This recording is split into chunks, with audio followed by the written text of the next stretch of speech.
On January 5th, 2026, the financial world witnessed something that wasn't supposed to happen. The banking cartel, after years of calling silver a volatile sideshow and a distraction, finally lowered the mask. Bank of America's metals research team, led by Michael Widmer, released a briefing that has effectively acted as a white flag of surrender. They didn't just raise their price target, they shattered the ceiling, calling for a silver price of $309 per ounce. This isn't just a bullish forecast, it is an official capitulation. It is the moment the paper liars realize they can no longer suppress the physical truth. To understand the gravity of this moment, we have to look back to August 15th, 1971. President Richard Nixon sat in the Oval Office and performed the ultimate act of financial desperation. He slammed shut the gold window, ending the ability of foreign nations to exchange their paper dollars for physical metal. It was called the Nixon Shock, but in reality, it was a default. The United States had printed so many paper promises that the gold in the vault couldn't even cover a fraction of them. They had a choice. Admit they were bankrupt or change the rules of the game. They chose to change the rules.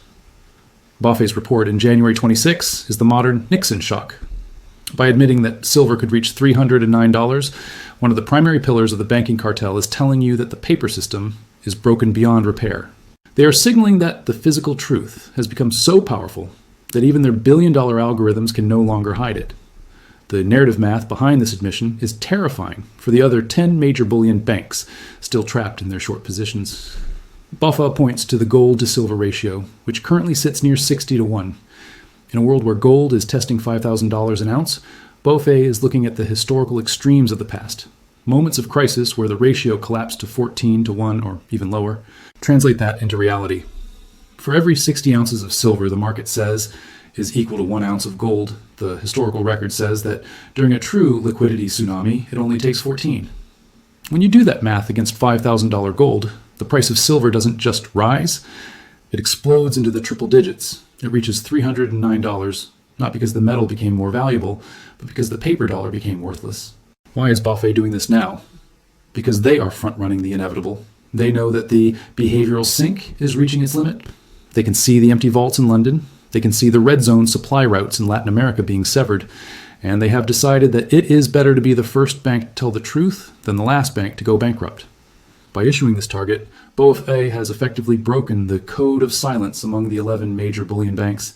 They have signaled to the world that the obtainium is gone. The era of cheap, paper-suppressed silver ended on New Year's Day, and the $309 target is just the starting line for the default. The cartel is a circular firing squad, and Bank of America just pulled the trigger. They are telling you to get into the physical truth before the other 10 banks realize the door is locked from the outside. For decades, the banking cartel has operated under a gentleman's agreement. As long as the world believes the paper lie, the physical truth doesn't matter. But as we enter the second week of January 26, that agreement has been replaced by a circular firing squad. The ghost short is the ultimate shadow of the banking system. While you were told that the silver market was a place of supply and demand, the 11 dominant bullion banks, names like JP Morgan, HSBC, UBS, and BNP Paribas, were busy building a skyscraper of debt on a foundation of sand. They didn't just sell silver, they sold the idea of silver. They sold it so many times that the math has become a confession of fraud. Look at the narrative math that is currently being whispered about in the high-security corridors of the Chicago Derivative Exchange. For every 378 paper promises floating in the digital ether, there is now only one single bar of real physical silver held in the registered vaults of the West. Let that number hang in the air like a death sentence. 378 people believe they own the same bar of metal. This is the ghost short. It is a massive naked liability where the banks have bet against the physical reality of the world. They were counting on you never asking for your metal. They were counting on the behavioral sink, the psychological conditioning of the masses to stay in paper, to stay in ETFs, to stay in digital digits that can be manipulated with a keystroke. But then came the liquidity tsunami of late 25. As silver began its parabolic climb, crossing $60, $70, and then $80, the ghost short became a ghost trap. Every dollar that silver rises represents a billion-dollar hole opening up in the balance sheets of these 11 banks. They are no longer hedging, they are bleeding. The rumors of the systemically important bank failure in late December weren't just internet chatter. We have seen the data from the Federal Reserve's repo facility. Over $50 billion in emergency liquidity was injected into the system over a single weekend as the year turned. Why? Because the margin calls on the silver shorts were becoming terminal. The banks weren't tapping the Fed to save your mortgage or your savings account. They were tapping the Fed because they had breached every risk limit and exhausted every line of credit trying to maintain the paper lie. The position closeout is the moment of maximum danger. When one of these banks, as Buffett has just done, decides to stop shorting and start buying to cover their exposure, they aren't just protecting themselves, they are incinerating their peers. Because there isn't enough silver in the world to satisfy 378 claims for every 1 bar. The moment the first bank tries to stand for delivery, the other 10 banks are officially in default. This is why the Buffett report is so explosive. By setting a $309 target, they have effectively announced that they are no longer part of the cartel's suppression machine. They have stepped out of the circular firing squad and are now pointing their weapons at the remaining 10. They are signaling to the smart money that the time to settle in paper is over. We are witnessing the great default in slow motion. The 11 banks are trapped in a feedback loop. To drive the price down, they have to sell more paper silver. But every piece of paper they sell increases the ratio, making the eventual physical bank run even more catastrophic. They are trying to extinguish a fire by throwing gasoline on it. The physical truth is that the silver is gone. It has moved to the red zone in the east. It has been locked away in the corporate vaults of the tech giants. It is sitting in the private safes of those who saw the liquidity tsunami coming. The 11 banks are standing at the edge of the abyss, holding 378 pieces of paper for every 1 bar of silver. And Bank of America just pushed them. While the banking cartel was busy managing the paper lies in New York, the physical truth was being decided in the tropical heat of Caracas. On January 3rd, 2026, the launch of Operation Absolute Resolve didn't just capture a dictator. It severed the jugular of the global silver supply chain. The media wants you to focus on the perp walk of Nicolas Maduro in New York. They want you to debate the legality of the U.S. Department of War's latest intervention. But for the 11 bullion banks holding the world's most dangerous short position, the real story is the supply vacuum that has just opened up in the southern hemisphere. To understand why this is a terminal blow, you have to understand the narrative math of where silver actually comes from. Silver is rarely mined for its own sake. 7 out of every 10 ounces of silver that enter the market are accidental. They are the secondary output, the byproducts, of mining for copper, lead, and zinc. This means the supply of silver is inelastic. You can't just turn a dial to produce more silver when the price rises. You have to mine more copper. But with the U.S. naval blockade now strangling the Caribbean and the South Pacific sea routes, the Latin arteries of byproduct silver have been pinched shut. Venezuela, Peru, and Chile are the heartbeat of this byproduct flow. When the U.S. military moves into the red zone, the insurance premiums for cargo ships don't just go up. They become unobtainable. The physical bars that were supposed to cover the 11 bank default are now sitting in shipping containers on docks in Lima and Maracaibo, unable to move past the blockade. History is rhyming with a violent intensity. Look back to December 1989, the invasion of Panama. Just like today, the U.S. used a law enforcement narrative to justify a massive military strike to capture Manuel Noriega. They called it Operation Just Cause. But beneath the surface, it was about securing the canal, the most critical choke point for global trade in the Western Hemisphere.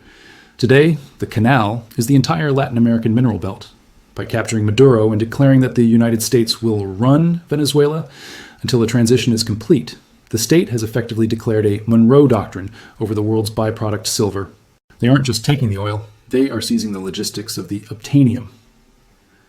The 11 bullion banks were counting on the steady, accidental arrival of millions of ounces of byproduct silver to keep the paper market from hitting a zero inventory event.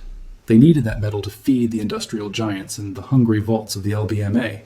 But the supply vacuum created by the blockade has turned their paper promises into a suicide note. The liquidity tsunami is meeting the naval wall. Imagine you are a banker in London. You have sold 400 ounces of silver that you don't own. You were counting on a ship from Peru to arrive this week to settle your most urgent delivery. But that ship is now being turned back by a U.S. carrier strike group. You can't call the mine and ask for more. The mine is struggling to keep the lights on as regional instability spreads.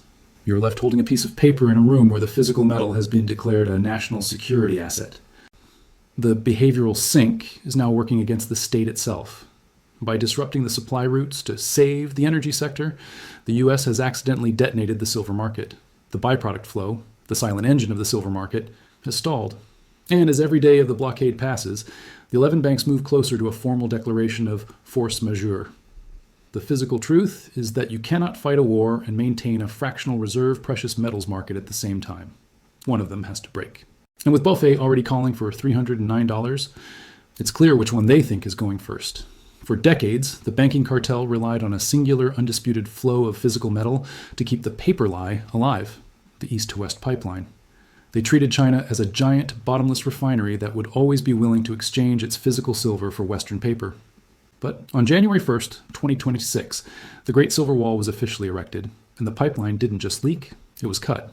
To understand why this is the end game, you have to understand the Chinese concept of involution, or nejuan.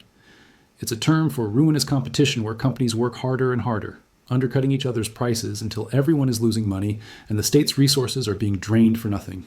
For years, Chinese refiners were involuting, exporting refined silver at razor-thin margins to feed Western tech giants and bullion banks. Beijing watched as their physical truth was shipped away in exchange for paper lies that were being printed into oblivion. On New Year's Day, the Politburo decided the involution was over. By designating silver as a strategic material, the same legal category as rare earths, China has effectively ended the free market for silver. They haven't just raised a tax, they've installed a state gatekeeper. Only 44 state-certified companies are now allowed to touch the export market. This isn't about trade, it's about obtainium. China has realized that in a world of AI dominance and solar revolution, silver is the fuel of the 21st century. The result is a market that is physically broken in two.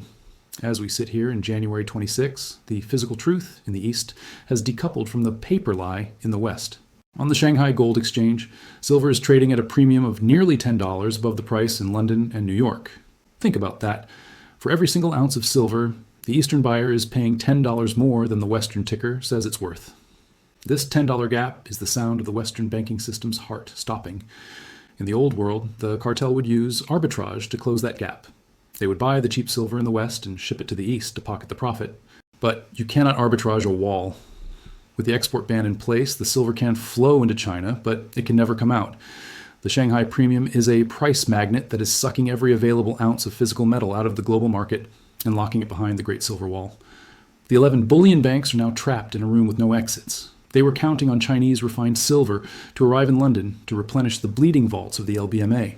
They needed that metal to suppress the liquidity tsunami that is currently washing over the COMEX. But the metal isn't coming. Beijing has decided that if the West wants silver, they will have to pay the China price, not the paper price. The behavioral sink is now manifesting as a physical vacuum. The Western banks are still trading 400 pieces of paper for every 1 bar of silver, but the 1 bar they were counting on just got locked in a vault in Shanghai. The paper lie says silver is $80. The physical truth says if you want a bar in your hand today, you're paying 90 or 100. China hasn't just closed the gates. They have redefined the value of the world. They have recognized that paper is a promise, but silver is power. By ending the involution of their own industries, they have initiated the evolution of a new global order, one where the price of silver is made in Shanghai, and the bankers in London are left holding nothing but empty ink cartridges and broken promises. We have reached the end of the line. The moment where the behavioral sink of the banking cartel finally collapses into the void of its own making. As we close this intelligence briefing in the second week of January 26, the mystery we opened at the start is solved. Bank of America's $309 price target isn't a prediction for the future. It is a price tag for the funeral of the current financial system. In every collapsing empire, there is a final stage of mass delusion before the physical truth takes over. In the fall of Rome, it was the total debasement of the silver denarius until it was nothing but a copper coin washed in a thin layer of silver to fool the people. In 1923, it was the Weimar Republic printing paper marks faster than the ink could dry. In 26, the behavioral sink is the 11 bullion banks trying to settle their 378-to-1 paper debt with a supply of silver that has effectively vanished behind the Great Silver Wall and the Latin American blockade. The liquidity tsunami has hit the shore. When Buffett tells the world that silver is going to $309, they are doing a calculation of default value. Whoa, they aren't looking at industrial demand or jewelry trends. They are calculating the total amount of paper debt in the system divided by the actual physical ounces left in the vaults. When you realize that the banking cartel has issued billions of dollars in paper lies, while the physical truth has been drained to zero, the only way to balance the ledger is for the price of each remaining ounce to skyrocket. $309 is the sound of the paper market shattering. We are entering the phase of forced settlement. In the coming weeks, the remaining 10 banks will realize they cannot deliver the metal. They will invoke force majeure clauses, legal fine print that says they are unable to fulfill the contract due to circumstances beyond their control. They will offer to pay you in cash, paper lies, to walk away. But here's the kicker. They will be forced to pay you the physical truth price to settle those paper contracts. The banking cartel is a dead man walking. They are trapped in a feedback loop where every dollar the price rises forces them to sell more paper to try and suppress it, which only makes the eventual default more violent. Think back to the mystery. Why is Buffett telling you it's going to $309 while the ticker says 80? Because they are the insider profit of their own cartel. They are trying to cause a panic that forces you to sell your physical truth to them for $80 today, so they can use it to settle a $300 liability tomorrow. It is the ultimate behavioral sink play, scaring the sheep into the slaughterhouse just as the gates are closing. The red zone is locked. Shanghai is closed. The supply routes are severed. The 11 banks have no metal, no time, and now, with BOFA's defection, no unity. The era of cheap, paper-suppressed silver is officially over. The physical truth is that the atoms are gone. What we are witnessing is the birth of the obtainium age, a world where the only thing that matters is what you can touch, what you can hold, and what you refuse to trade for a banker's promise. The $309 target is just the beginning. When the final short is covered and the final paper contract is burned, the price won't just be high, it will be unobtainable. The default is here. The paper lies have been exposed. The briefing is over. Secure your physical truth before the screen goes dark.